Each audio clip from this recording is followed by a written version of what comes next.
loss of liberty is looming, as it is now. The siren sounds first in the hearts of freedom's vanguard, who come from their simple homes to find the fire and fight. That symbolizes the full measure of human dignity and liberty.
Revolution Radio listeners, the sun is rising across this great United States, and that means straight from the heart of Texas. It is time for Clayton Douglas, the Free American. Take it away, Clayton. Good morning, ladies and gentlemen. Welcome to another edition of the Free American Hour. I am your host, my guest today is Anthony Hilder. Yes. Anthony, good morning, Anthony. How are you? I'm doing terrific, all things considered. All things considered. Seemed like the last time I saw you, we were working on a film. You were working on a film, and that was going to be up on aircraft, and I have seen the little segment that I've done up on YouTube. Added that to Facebook. And shortly after that, now maybe this is just another one of those strange coincidences, you had a stroke. Now, I just had Deborah Tavares on my show yesterday, and You can't get better than Deborah. She's as good as they get. I believe that. I believe that. It's probably one of the best shows, most informative shows that I've seen. And she puts it as she confirms of what I've been telling my audience here for about the last 20 years, that we're in a war here. And in my last film that I made, I filmed a Homeland Security meeting. And Colonel John Brinkerhoff was lecturing law enforcement up there in Albuquerque, and telling them we're in a war, and this is going to be a long war. It may be longer than the Cold War, and the enemy's weak. We're in a war and we're losing. Well, it sure seemed like that, and the whole terrorist thing that we've seen in Israel, and frankly, folks. I don't believe the Palestinians were behind the terrorism. The Palestinians may have been fighting back as best they could with rocks and stones. But as Brinkerhoff said, the enemy, this war will be fought in America, and the enemy's weak, just like the Palestinians. They don't have tanks, they don't have planes, they don't have helicopters. So they're going to use unconventional tactics. And we know that 9/11, I believe I appeared on your film about 9/11. Mm-hmm. And that was a false... Go ahead. What? We're going through the war again and again and again. We have attacked this again, and it's a false flag operation. It's entirely a fraud. When I say a fraud, they give the illusion of strength, but the reality is that you might say the state of Israel has declared war against us. And most people don't realize that. Yeah, Colonel Bringeroff, in lecturing law enforcement, says that this war will be fought on American soil, and I think we just witnessed that at the Boston Marathon. You know, again, the false flags, what they do, just like they did at the King David Hotel. It's they attack somebody to try to blame it on somebody else and to make you afraid, and that's what happened at the Boston Marathon. A couple of bombs set off. We haven't been experiencing bombs here in America except for 9/11, except for Oklahoma City, but now suddenly we are doing that. They are doing that to us. Well, the war was declared against the United States public. It was declared against the people. It was declared by the state of Israel against the people of well, just the you and the me and all of us. Now, it was declared against the institution of the United States of America. This war, you know, I've said, anytime a communist regime takes over a country, invades a country, they go after three classes of people in order. They go after the farmers first because they don't want you being able to feed yourself. They go after the intelligentsia next. Then those are the anyone that's smart enough to know what's happening. And third, they go after the veterans and the law enforcement that are loyal to the old regime. They will use the police to take our weapons if they get their way, and they're obviously doing that. They will use the police to take our weapons, and then they'll take them away from the police and kill them with their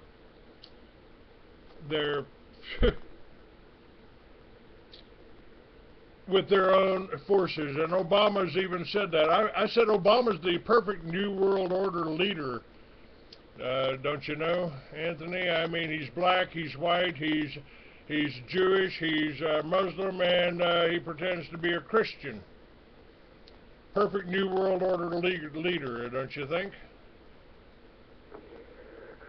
Well, you know, if we had a president that was from the United States, it might be a different situation.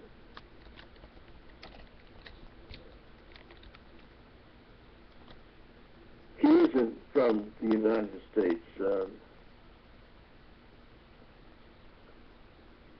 We have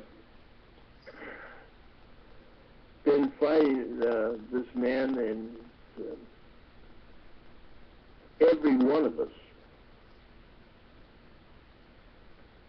every day. And he has been fighting to disarm us, to take away everything we've got from everyone.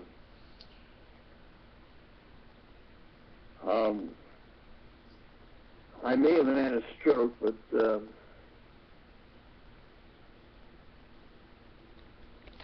I'm not non-compass mentis. It doesn't take very long to figure out that this war has been declared against us. It's been declared against our people. It's not just our people, Anthony. It's everyone, anyone in the world that resists one world government of the banksters, by the banksters, and for the banksters is a terrorist in their eyes and in their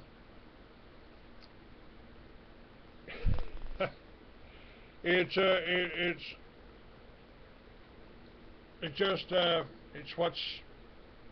what's happening, folks, and trying to resist this. Anyone in the world doesn't want to go along with this is a target, and they wrote it in stone on the Georgia Guidestones that they want to reduce the world's population to a manageable 500 million. That'd be 499 million slaves, 1 million elitists. And the war that they've said, I mean, they started the war with the farmers over almost, about 80 years ago, when they took the America's #1 cash crop away from them. And that was hemp. That was we conquered the world with hemp. And we made our sails out of it. We made our rope out of it. We've got now today we make 10,000 products out of it. Henry Ford even made a Model A out of hemp almost entirely. You could hit it with a sledgehammer, it'd bounce off. And they took that away from us. That was an attack on the farmers. They attack the chemtrails that we want to talk about today are an attack on our food supply, as Deborah pointed out so eloquently yesterday. Well, they declared a war against natural oil. We used to make oil. And the farmers would go to the store, and they would use oil, and it became illegal. They outlawed oil.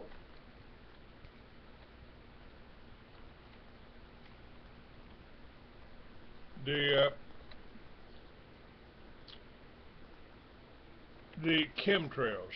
You talked about aircraft. Now, I mentioned that I did a segment of that for you. That's up on my Facebook page. Were you able to finish that film before the attack on you, or I consider strokes? The attack on me is right. We finished the film, and when we take a look at the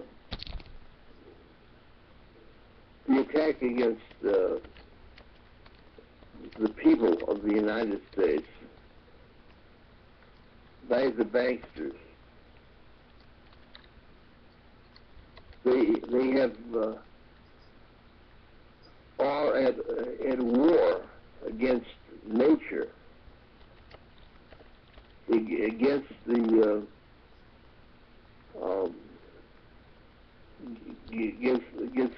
the survival of man. They made it illegal. You go out to in Los Angeles, you could go around and you take a look at the skies, and you see that the war is being conducted every day.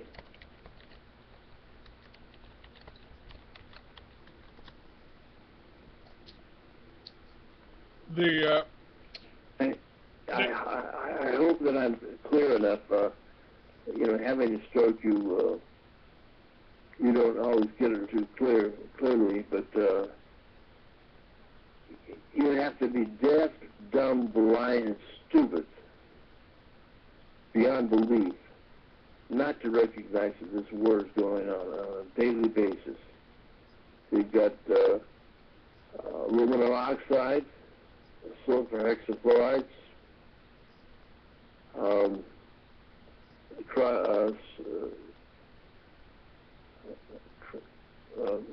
sodium. Well, you take a look at the skies, and it looks like every day is cloudy. They used to have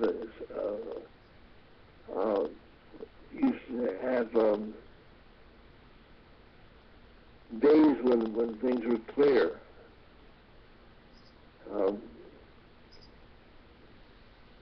He's talking about the sky is blue.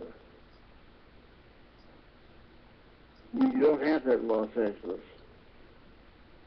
Anthony, we pointed out yesterday that there are signs up warning people not to eat the white snow on the top of the Mount Shasta or Mount Rainier because. All right, what's happening here? Hans, I don't know what's going on here. I suppose we're still on here. I just got Hans calling me back in here. I don't know what's going on, but the snow is polluted with aluminum. And you can't breathe the air. You can't breathe the air. You can't have at Mount Shasta. You can't have a nice day. And it's illegal. Now, people don't understand what's happening here. I told Deborah yesterday about an incident. I made one of the first films on chemtrails, and that's still available. And we haven't learned too much more than that, other than we know who the planes are, we know where they're coming from. We know that you can't identify them because the name is printed on the top of the planes, so you can't see it from the ground. But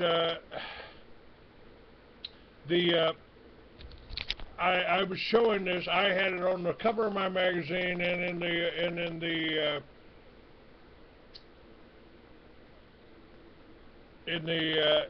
film and on the magazine. And I was in Phoenix and doing a flea market there, and the plane started about 6 o'clock in the morning. It was a beautiful, clear day in Phoenix. And they started spraying. By noon, the whole sky was occluded. And during that time, I was like a barker at a carnival. Now, folks, look, in this magazine right here, we tell you about it. It's on the cover here. It's on the cover here. And it's in this video right here. You can get video right here. And look up, folks. This is what's happening to you right now. Look up. Look up. Anthony, nobody would look up.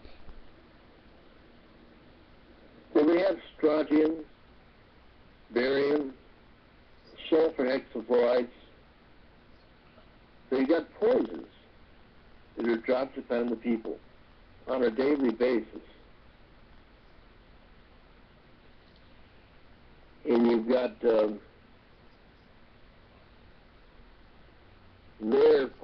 not our Air Force, but their Air Force. It's their Air Force is paid for by the United States public. But speaking of that, Anthony, how much fuel is being used to cover these skies on the planes going back and forth and back and forth and back and forth over the cities? How much fuel is being used there? I mean, and who's paying for that? we're paying for our own destruction, aren't we? Well, I did a film in California about the death that is being spread by those who are killing the fish. They were killing the sea animals. The birds. We've had The birds birds. falling out of the sky in record numbers.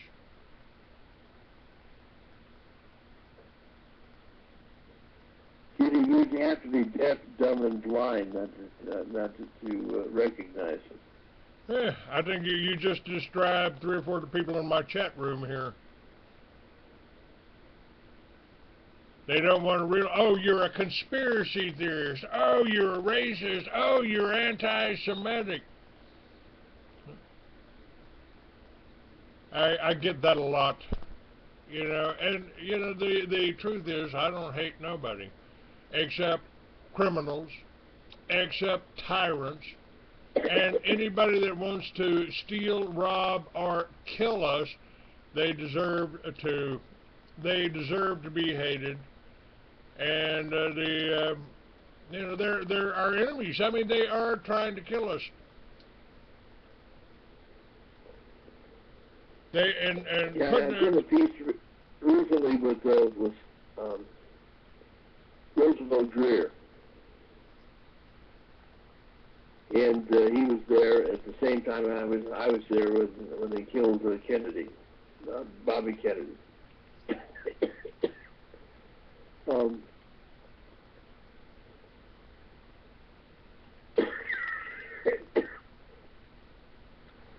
And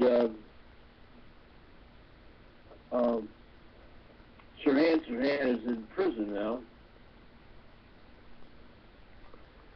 and they tried to pin that on him, and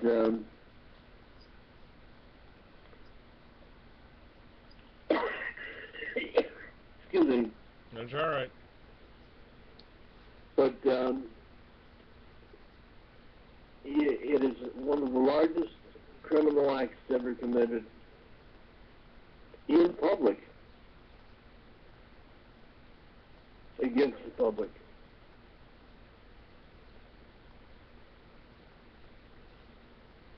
You were there, Rosie Greer. Didn't he take the? Didn't Rosie Greer take the gun out of the hands of Sirhan Sirhan?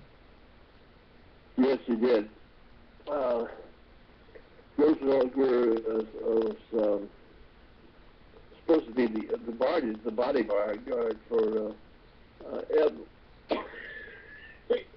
Edward Kennedy, and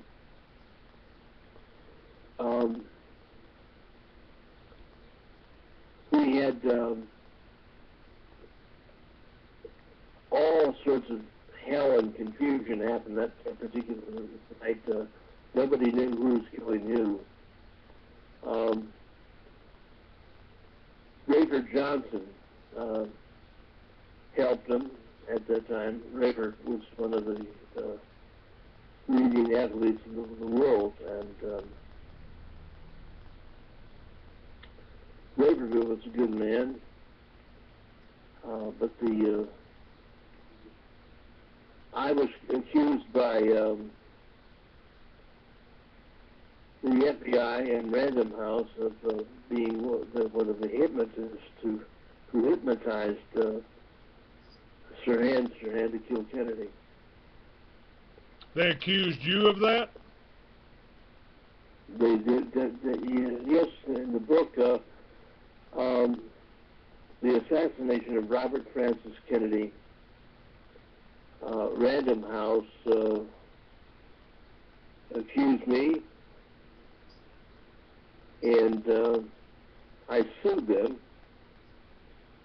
and of course I didn't have enough money to continue the suit.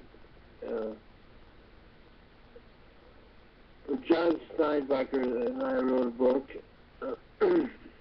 called The Man, the Mysticism, and the Murder. And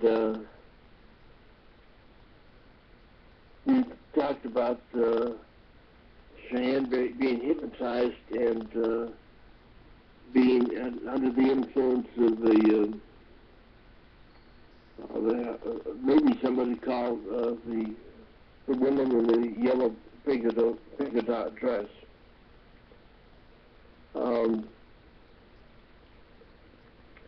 But clearly, he was under the influence of hypnosis.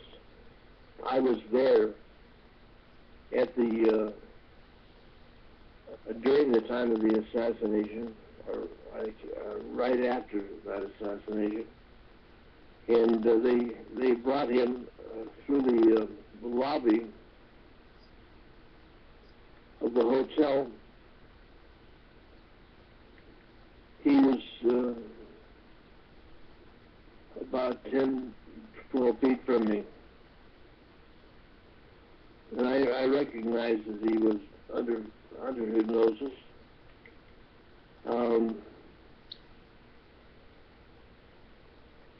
And Walter Winchell held me, and we presented an entirely different case than the public knew about. Walter Winchell was one of the world's leading journalists of the time.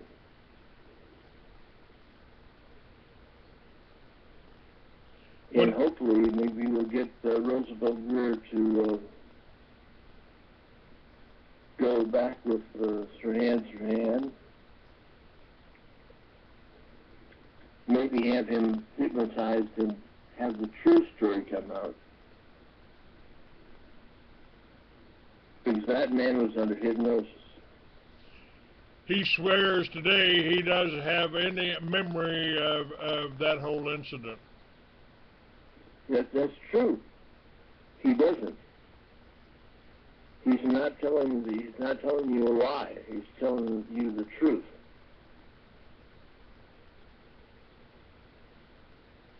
He's telling you the truth. But he would never realize that. And the book, there's been a story on this woman in the pink polka dot dress. What is the thing? What is the thing with the pink polka dot dress? What is that? I'm not sure. Somebody in the chat room said the woman in the polka dot dress ran out the back door excitedly saying, "We got him," or something to that effect. And she asked, was it Sirhan's gun a .22 revolver? Well, the gun is a different gun. And I say, truthfully, yes. I had a friend of mine with the Herald Examiner who told me the gun that he shot the picture of, he took a picture of the gun and it was not the same gun. Not the same gun. And there's been several stories on that.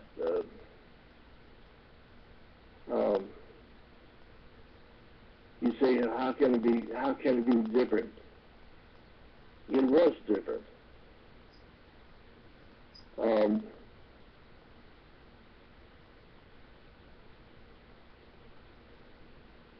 Sirhan Sirhan wasn't crazy.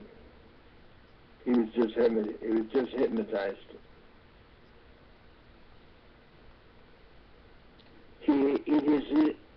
It is his belief, it was his belief, and probably still is his belief, that he did not kill Kennedy.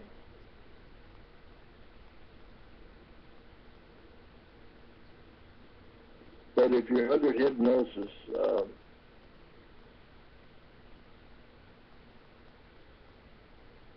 you would not be you would not believe that you did it. And Nighthawk on the chat room points out, and I've done a story on scopolamine. That's a drug. It's used to. You can give it to somebody, and you control them from that moment on. The drug dealers down in Colombia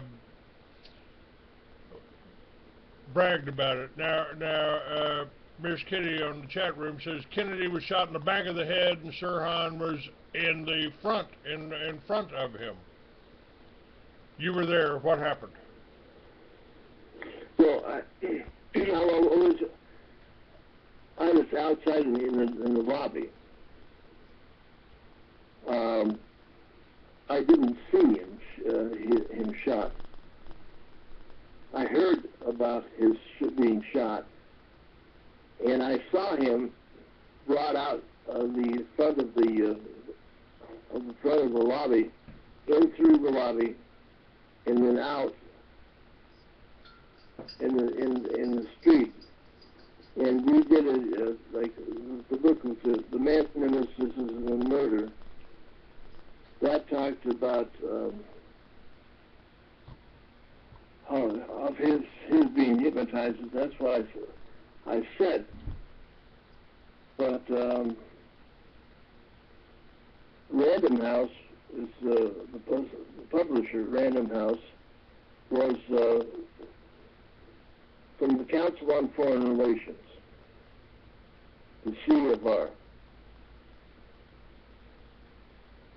They're the ones who came up with the story about this, and they accused me at the time. And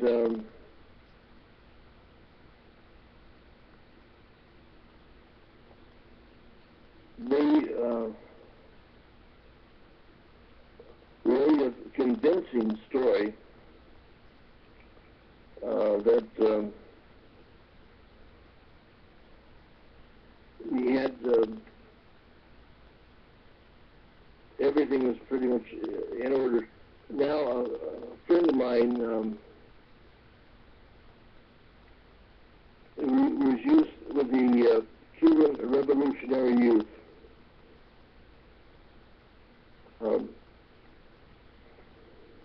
Jose Duarte actually had a fight, an argument with Sirhan Sirhan at a meeting of the SDS in Los Angeles. And he called me immediately after the shooting. He said that they've done it, and he told me, yeah, they've done it. They, meaning the Sirhan, the group that he was controlled by, pulled this thing off. But the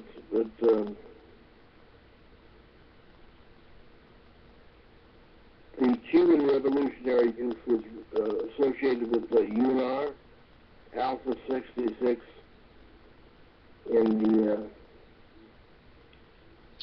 Cuban Revolutionary Youth, and the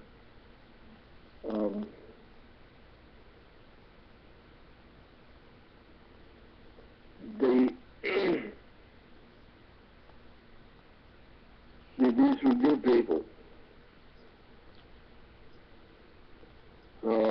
Now, Duarte had been working with the anti-Castro people, and the story that I gave to them, that Walter at least, was that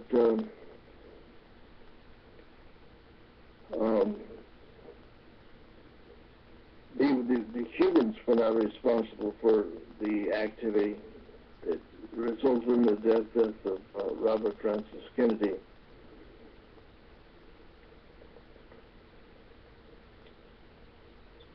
The Kennedys represented a threat to the whole New World Order, to the banksters.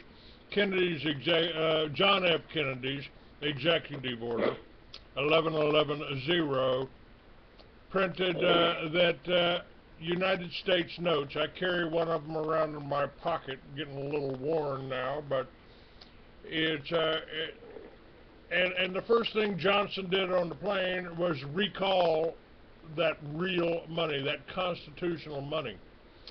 So, and I interviewed. Johnson, go ahead. I believe that Johnson was responsible.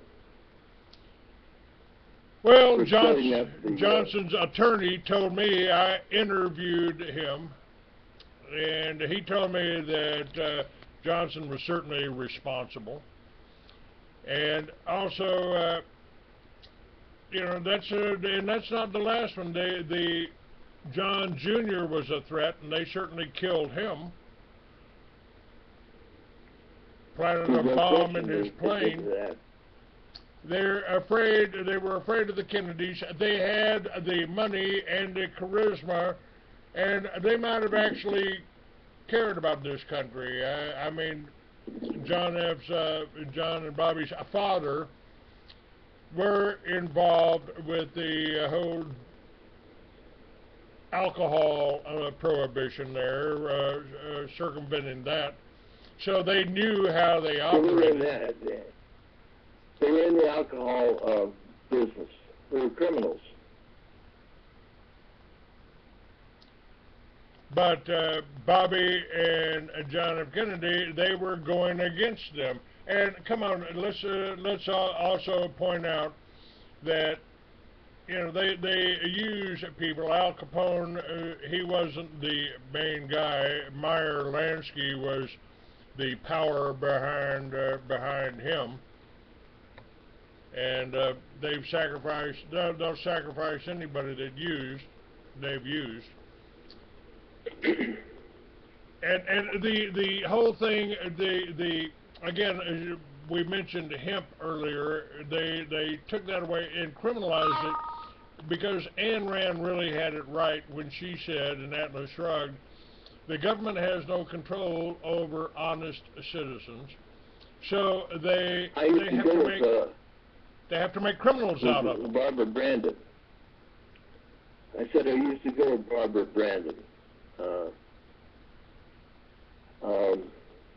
She wrote the book on Ayn Rand.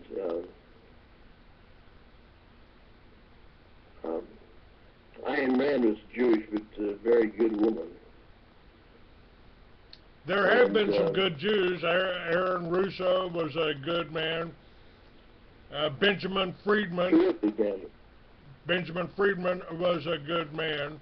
And, I want to stress, I am against the criminals.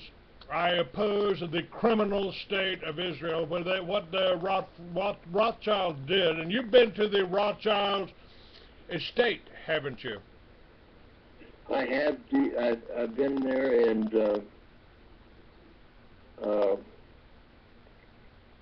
I've done a film on the Rothschilds, and they built a pyramid, and the Illuminati pyramid was built there. There's no question that the architect who built it is the same guy who built the Louvre Museum.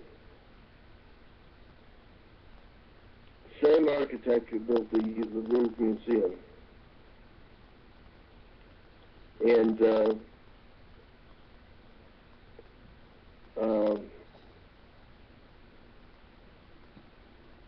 I actually went on the estate, and I talked to another guy who has been there. He talked, our photographer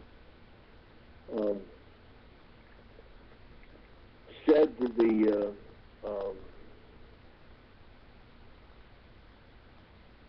the information that he got was that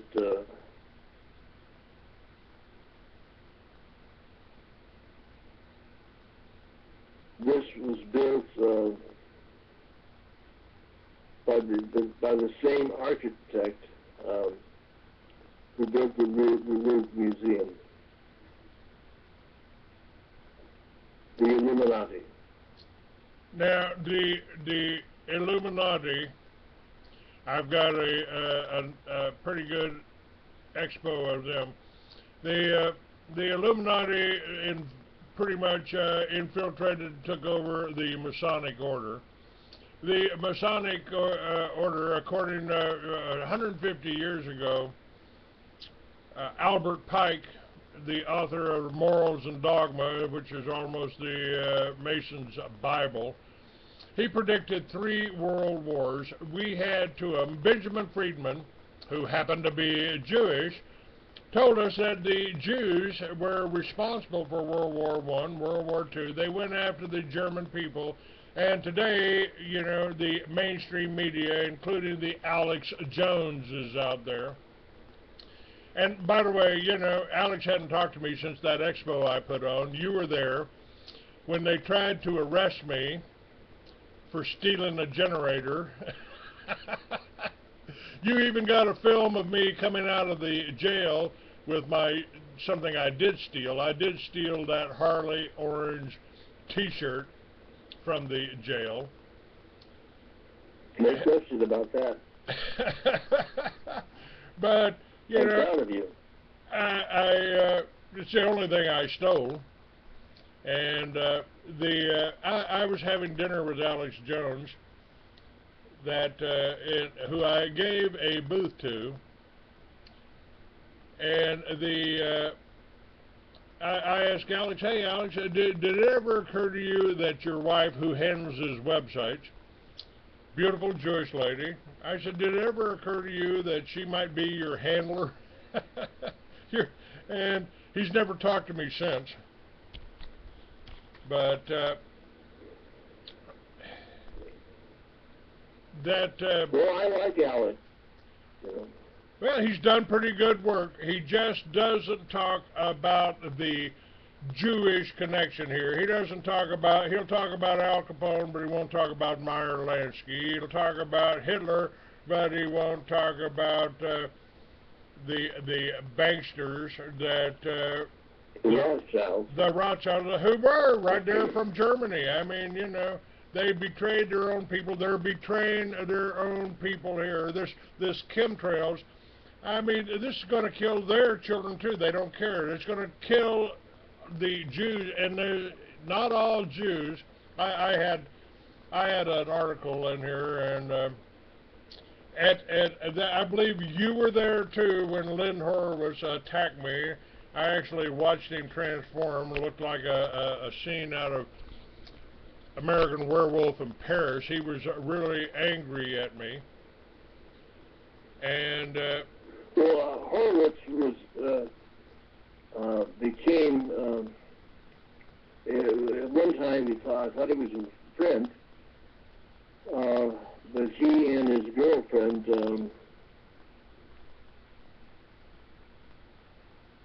took out after me and Jones and you. yes. And I mean heavily at the conference last year. And we were at the Why did he come after you? I never understood that. With me, the reason he came after me, he called me up. I ran an article in one of my magazines called Do Jews Run the World? And is it hate to ask that question? And he called me up, raving at me, railing at me. Why did you run that story without checking with me first? I said, when have I ever checked with you about anything I've ever wrote? And I didn't write that. I just ran it. All I did was come up with the title. And then he attacked me at the conspiracy con. You know, screaming at me and tried to attack me in the elevator. And going up, and but why did he come after you? I mean, was it? I told him, I said, he said, I'm really disappointed in you, Clay. And I said, I'm really disappointed in you. Me? Why are you disappointed in me? Because you're trying to control what I publish. Nobody controls what I write, what I film, what I do here. Nobody. And that's when he did the transforming. I mean, I had to go up to David Icke and apologize. I said, David, you know, I was a little skeptical of your whole reptilian theory until I saw one of them actually transform in front of my eyes. And Horowitz attacked me after that. Why did he attack you? He attacked me, and he attacked the former head of the FBI in Los Angeles, Dallas, and Memphis, Ted Gunderson. Yes, Ted. I've known Ted many years. Been to his home. And Ted was a wonderful guy, and we did a film together. We've done actually two together. We did one right here in Santa Monica, and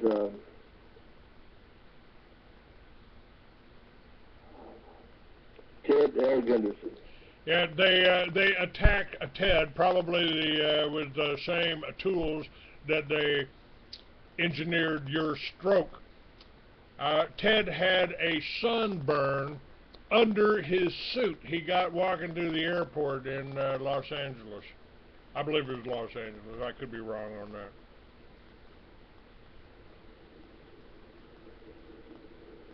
So he lived out there in the Fairfax district.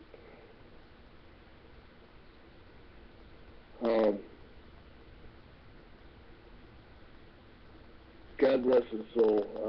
I brought out the fact that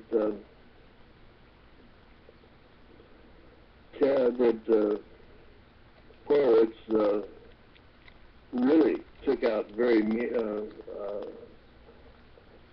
very openly against Ted Gunderson, and made myself and Alex Jones,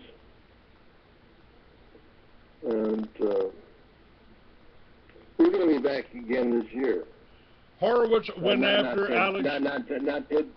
Not Ted Gunderson, of course. He did, yes. Gone by. But they're still attacking him. They're still attacking him. But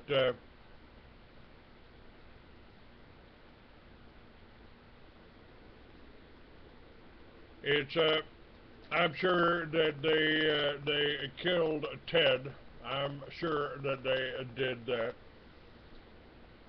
And why though, I don't understand exactly why Horowitz went after Alex Jones. Alex Jones, you know, good propaganda is 90% the truth. And with Alex, in Alex's case, Alex just doesn't talk about the Jewish connection. And it ain't the little old grandmother who lives next door to you that may be Jewish, goes to the synagogue they don't know, you know, and the average American doesn't know about the Kol Nidri. They don't know that the elitist, the Jewish elitists like the Rothschilds, and the Rothschilds bragged that that Israel was a Rothschild colony and they'll do anything they want with it. That arrogance is evident in everything the Israeli state does, and I've got one of the people that I've had on my show calls it a criminal state and written a book about it. It certainly is. It's like a safe house. It's like a safe country. So the Mark Riches have a place to run to if they get caught, and you know, they're certainly trying to free Jonathan Pollard and other Israeli spies. This doesn't mean that I hate Jews. That you know, I had a guy come in, and he commented on that story that I mentioned that Horowitz was attacking me about. I'm Jewish, and I don't run the world. I'm not a millionaire. I'm not but I'm Jewish. I said, well, then it doesn't apply to you. And the Christians have been just as deluded. If you think of yourself as a Judeo-Christian, you might as well tell everybody. What's the name of the guy who stole the several $1,000s from me? That would be John. And his wife was murdered. Yes, he killed. Yeah, his wife was murdered, and then his girlfriend died too. And let me see. I've just blanked him out. The last time I saw him, I put a bullet over his head. The last time I saw him, I put a bullet over his head. And John Schwartz. Yes. John Schwartz. He went after you and victimized you, and tried to do that with me too. So it didn't work with me, but his girlfriend came and stayed with me for a few days. He came out, and that's when I put the bullet over his head. And then I probably should have aimed a little lower, but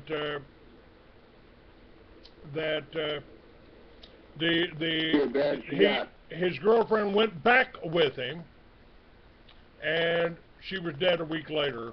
And as far as I know, somewhere in that time period, he ripped you off for a few thousand. Definitely, because they were selling my tapes. I should say stealing my tapes. That'd be more accurate. Now, stealing my tapes. You know, I've had somebody point out, and I've got a article that I'm still working on about the anti-Semitism, which the Jews tell you. A nice little Jewish lady said, "Well, that's something we always use. You know, we use that." And that's just a tactic that we use. I've got friends who are Jews. Several of them. In fact, one fellow, Alan Stang, was a hell of a good guy, hell of a good writer, hell of a good man. And they killed him too, right? Or he died. He died. Friends here. He's been a long-time friend, and so there's a difference between being somebody's anti-Semitic and somebody is Jewish. It's a different story. I put for somebody that's accused of being anti-Semite. If I hated Jews, I wouldn't have put Aaron Russo on the cover of my magazine and supported him when he ran for the governor of Nevada. We got to take a break. Anthony, stay with me. We got to take a little break here. We'll be right back.